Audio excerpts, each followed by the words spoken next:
Hello students, कैसे हैं आप सब। आशा है सभी खुश एवं स्वस्थ होंगे। आज हम कक्षा 11वीं की हिंदी की पुस्तक आहारों के पद्य भाग में पाठ 1 कबीरदास जी के पद पढ़ेंगे। सबसे पहले मैं आपको कबीरदास जी का परिचय दे दूं। कबीरदास जी का जन्म 1398 में वाराणसी में हुआ था और इनका निधन 1518 ईस्वी में काशी के निकट मगहर में हुआ था। एक जनश्रुति के अनुसार उनका जन्म होने पर उनकी मां ने उन्हें काशी के लहरतारा नामक तालाब के तट पर फेंक दिया था। वहां से गुजरते हुए नीरू और नीमा नामक चुलाहा दंपत्ति ने उस बालक को उठा लिया था और उसका पालन पोषण किया था। कबीरदास जी के गुरु का नाम रामानंद था। कबीरदास जी ने अनेक स्थानों पर अपने आप को जुलाहा कहा है। उनकी रचनाओं में इस व्यवसाय के अनेक शब्दों ताना बाना, चरखा पुनी आदि का प्रयोग हुआ है। कबीरदास जी ने गृहस्थाश्रम में भी पांव रखा था। उनकी पत्नी का नाम लोई था। कमाल और कमाली नाम के उनके बेटा और बेटी भी थे। वे वैरागी प्रवृत्ति के थे। कबीरदास जी की रचनाओं के बारे में मैं आपको बता देती हूँ कि कबीरदास जी ने किसी विद्यालय में विधिवत शिक्षा तो प्राप्त नहीं की थी, पर उनके पास प्रतिभा और ज्ञान की कोई कमी नहीं थी। उन्होंने पंडितों और साधु संतों की संगति से अद्भुत ज्ञान प्राप्त किया था। अपने गुरु रामानंद जी से उन्होंने वेदांत तथा उपनिषदों का ज्ञान प्राप्त किया था। अनेक स्थानों पर भ्रमण करने के कारण उनके व्यवहारिक ज्ञान में भी पर्याप्त वृद्धि हुई थी। कबीरदास जी ने साखियों, शब्दों और रमेणियों की रचना की थी, जिनका संग्रह बीजक में हुआ है। कबीरदास जी एक कवि, भक्त एवं समाज सुधारक के रूप में हमारे सामने आए। वे सामाजिक रूढ़ियों, अंधविश्वासों और शोषण की प्रवृत्ति के प्रबल विरोधी थे। वे हिंदू एवं मुस्लिम की एकता के समर्थक थे। उनके विचार बड़े उदार थे। संकीर्णता एवं आडंबर के स्थान पर वे हृदय की शुद्धता और चरित्र की पवित्रता पर बल देते थे। उन्होंने सत्य एवं अहिंसा के पथ पर चलकर ईश्वर को प्राप्त करने का उपदेश दिया था। उनकी भाषा का कोई स्थिर रूप नहीं था। उनकी भाषा में अनेक भाषाओं के शब्दों का मिश्रण मिलता है। अनेक स्थानों पर घूमने के कारण उनकी भाषा में अवधी, भोजपुरी, राजस्थानी एवं पंजाबी के शब्द आ ही जाते हैं। यत्र तत्र उर्दू फारसी शब्दों का भी प्रभाव दिखाई देता है। उनकी शैली मुक्तक है, इसलिए उनकी भाषा को सधुकड़ी भाषा भी कहते हैं।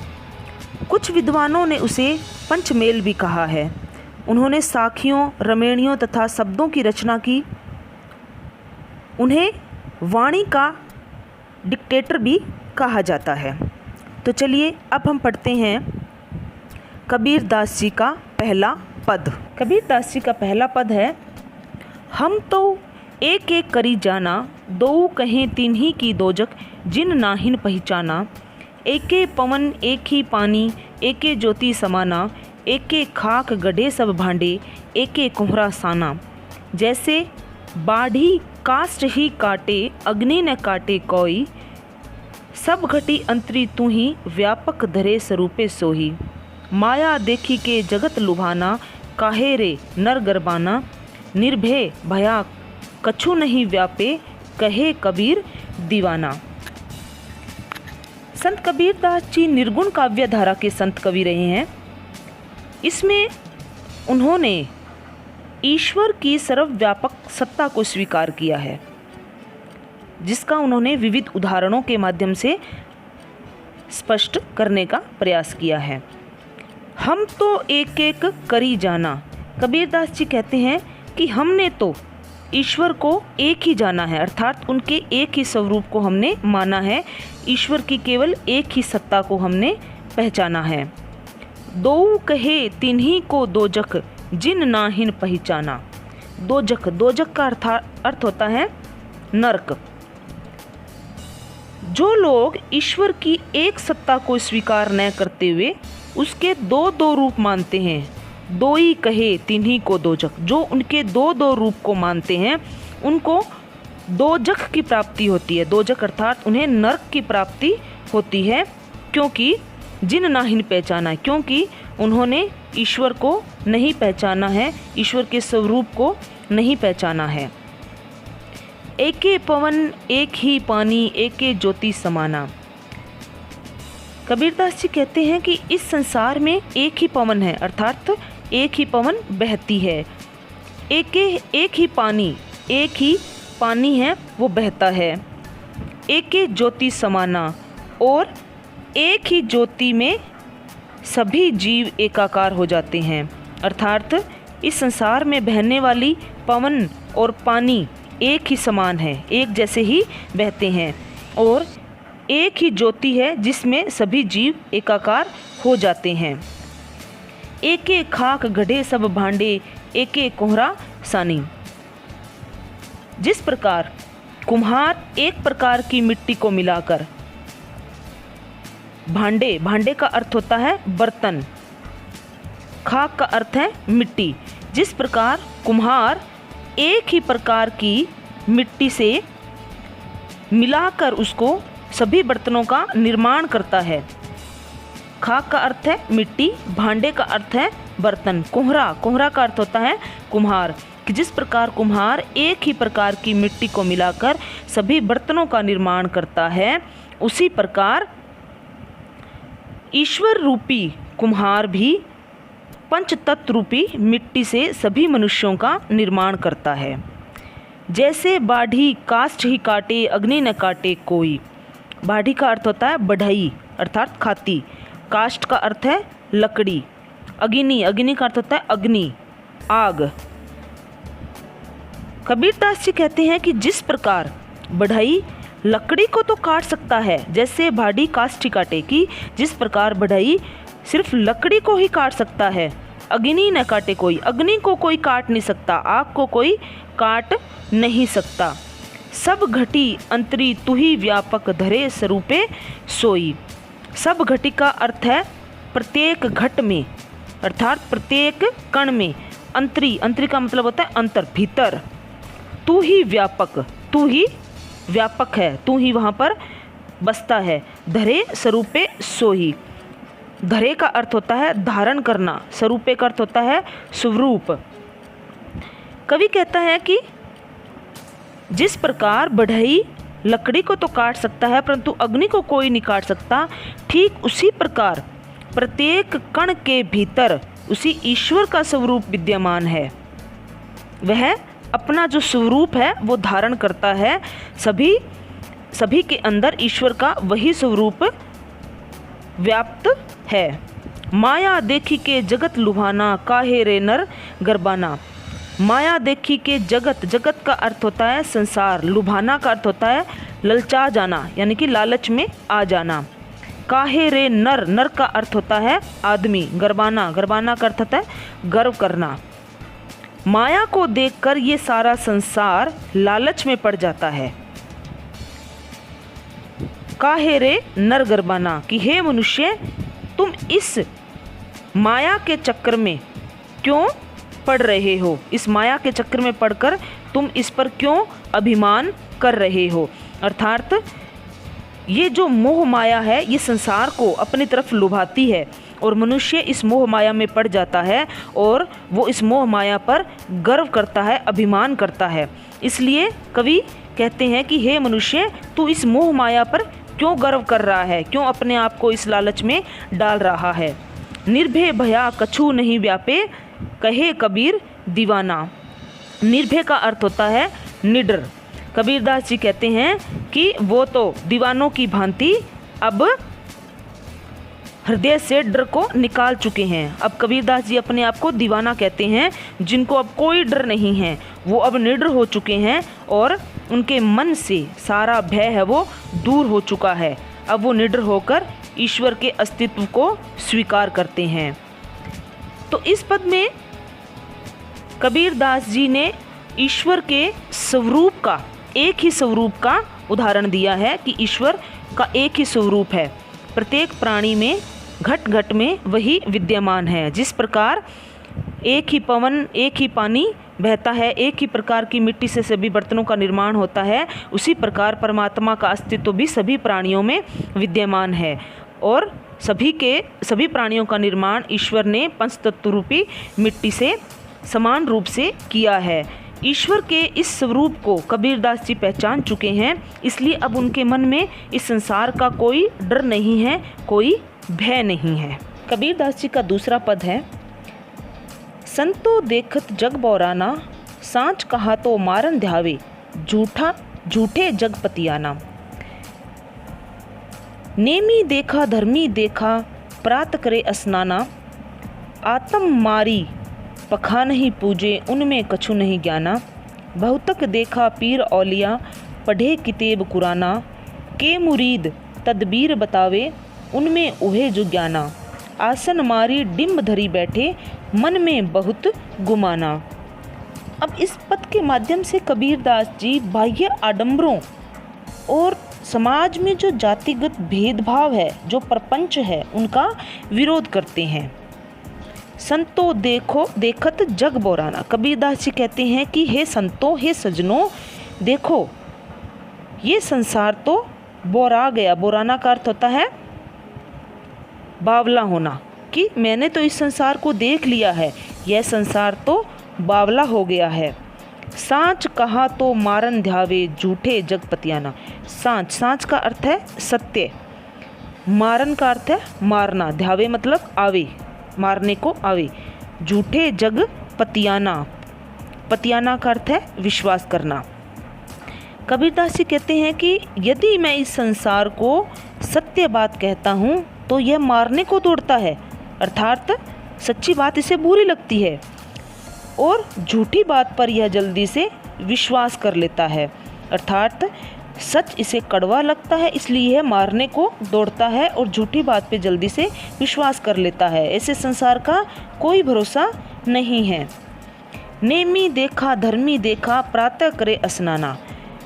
कबीरदास जी कहते हैं कि मैंने नियम को मानने वाले, नेमी का अर्थ है नियम को मानने वाले, धर्मी धर्म का आचरण करने वाले, प्रातः मतलब सुबह सुबह, प्रातःकाल, स्नाना स्नान करना। कबीरदास जी कहते हैं कि मैंने नियम और धर्म का पालन, धर्म का आचरण करने वाले बहुत से ऐसे लोग देखे हैं जो प्रातःकाल स्नान करते हैं। आत्म मारी पखा नहीं पूजे, उनमें कछु नहीं ज्ञाना।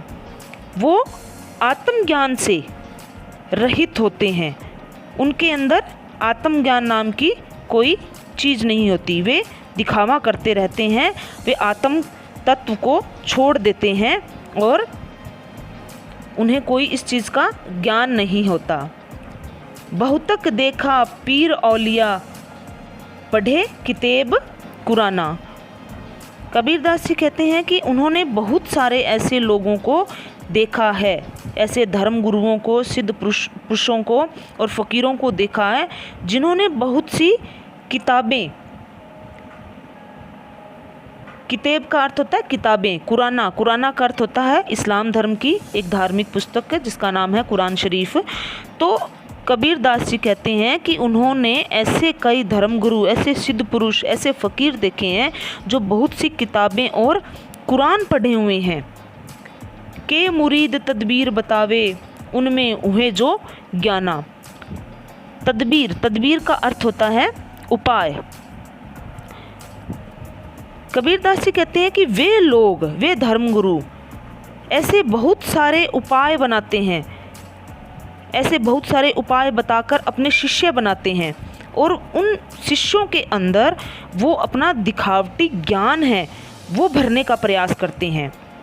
उस दिखावटी ज्ञान के बल पर वो शिष्यों को अपनी तरफ आकर्षित करते हैं और उनके अंदर वो अपना ज्ञान भरने की कोशिश करते हैं और उन्हें अपना अनुयायी बनाने की कोशिश करते हैं।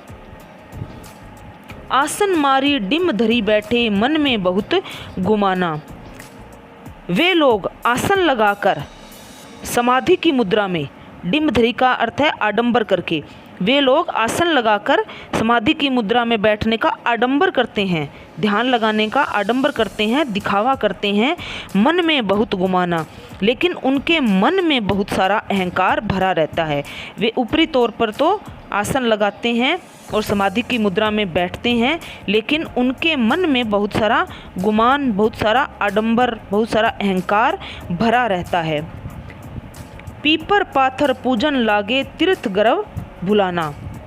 वे लोग पीपल के वृक्ष और पत्थरों की पूजा करते हैं, तीर्थ गर्व घुमाना, और तीर्थों के दिखावे में पड़कर वे अपने आत्म तत्व, आत्मज्ञान को भी भूल बैठते हैं। टोपी पहिरे, माला पहिरे, छाप तिलक अनुमाना। कबीरदास जी कहते हैं कि वो लोग टोपी पहनते हैं, माला हाथ में पकड़कर मस्तक पर तिलक धारण करते हैं और छापाधारी वस्त्र भी पहन लेते हैं।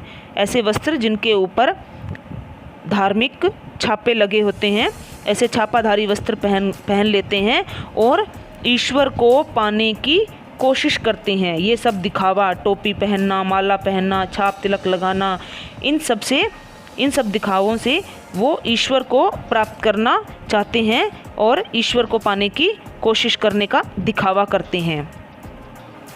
वास्तव में उन्हें ईश्वर के स्वरूप के कभी दर्शन नहीं होते, क्योंकि ईश्वर कभी पाखंडी को, आडंबर करने वाले को दिखाई नहीं देते, उनको दर्शन नहीं देते। साखी शब्द ही गावत भूले, आत्म खबरी न जाना।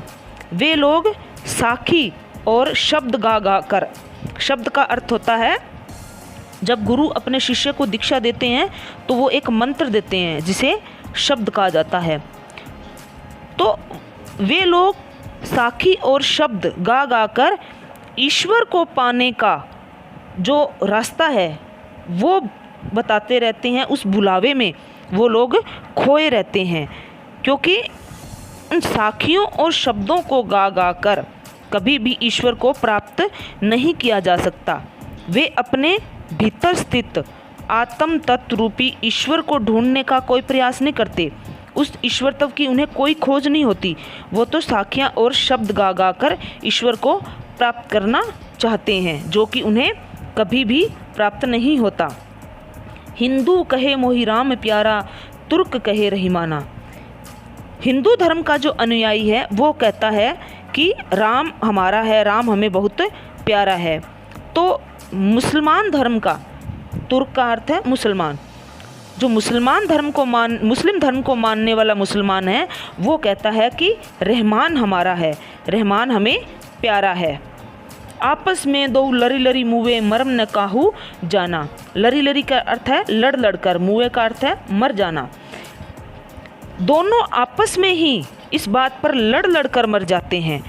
अपने अपने धर्म को सर्वोच्च धर्म बताने में, अपने अपने धर्म को सर्वश्रेष्ठ बताने में, उसे सर्वश्रेष्ठ साबित करने के लिए दोनों लड़ते रहते हैं और लड़ते लड़ते ही मरते रहते हैं, परंतु धर्म के वास्तविक स्वरूप को वो दोनों ही नहीं जान पाते। घर घर मंत्र देत फिरत है, महिमा के अभिमाना। कबीरदास जी कहते हैं कि जो लोग अपने आप को गुरु मानकर अभिमान करते हैं वो लोग माया के वश में होते हैं, माया के अभिमान में ग्रस्त होते हैं और घर घर जाकर लोगों को मंत्र देते घूमते हैं। लोगों को अपना शिष्य बनाने के लिए, लोगों को अपनी तरफ आकर्षित करने के लिए वो लोग घर घर जाकर मंत्र देते हैं, लेकिन वो अपनी महिमा, अपने ज्ञान के अभिमान में ग्रस्त रहते हैं। वास्तव में उनको कोई ज्ञान नहीं होता, वो ज्ञान का दिखावा करते हैं और जो दिखावटी ज्ञान है उसके अभिमान में रहते हैं और लोगों को घर घर जाकर मंत्र देते फिरते हैं। गुरु के सहित सीखे सब बूढ़े, अंतकाल पछताना। ऐसे लोगों, ऐसे गुरुओं के साथ साथ उनके शिष्य का अर्थ है शिष्य भी, सब बूढ़े, बूढ़े का अर्थ है डूब जाना, डूब गए, कि ऐसे गुरुओं के साथ साथ ऐसे गुरु जो कि माया से भ्रमित होते हैं, ऐसे गुरु जब अपने शिष्यों को घर घर जाकर मंत्र देते हैं और उन्हें अपने वश में करते हैं, तो ऐसे शिष्य जब ऐसे गुरुओं से भ्रमित हो जाते हैं तो गुरु और शिष्य दोनों ही डूब जाते हैं, अर्थात इस भव सागर से वो पार नहीं हो पाते, इस भव सागर में ही वो डूब जाते हैं। अंतकाल पछताना, और उन्हें जीवन के अंतकाल में उन्हें पछताना पड़ता है। कहे कबीर सुनो हो संतो, ई सब भ्रम भुलाना। कबीरदास जी कहते हैं कि हे संतो, हे सज्जनों, सुनो, ये सब तो भ्रम है, ये सब तो भुलावा है। कैतिक कहाँ कहाँ नहीं माने, सहजे सहज समाना। कि इन लोगों को कितनी बार कहाँ कहाँ इन लोगों को नहीं समझाया, लेकिन ये लोग समझते ही नहीं हैं। सहजे सहज समाना कि ईश्वर है वो हमें सहजता से सहज रूप में ही हमें प्राप्त होते हैं, सहज स्वरूप में हमें प्राप्त होते हैं। उनको प्राप्त करने के लिए हमें इन बाह्य आडंबरों की और इन जातिगत भेदभावों की, इन प्रपंचों की आवश्यकता नहीं है। ईश्वर सच्ची भक्ति से और सहज स्वरूप से ही प्राप्त होते हैं। प्यारे बच्चों, आशा है आपको कबीरदास जी के पद अच्छे प्रकार से समझ में आ गए होंगे। धन्यवाद।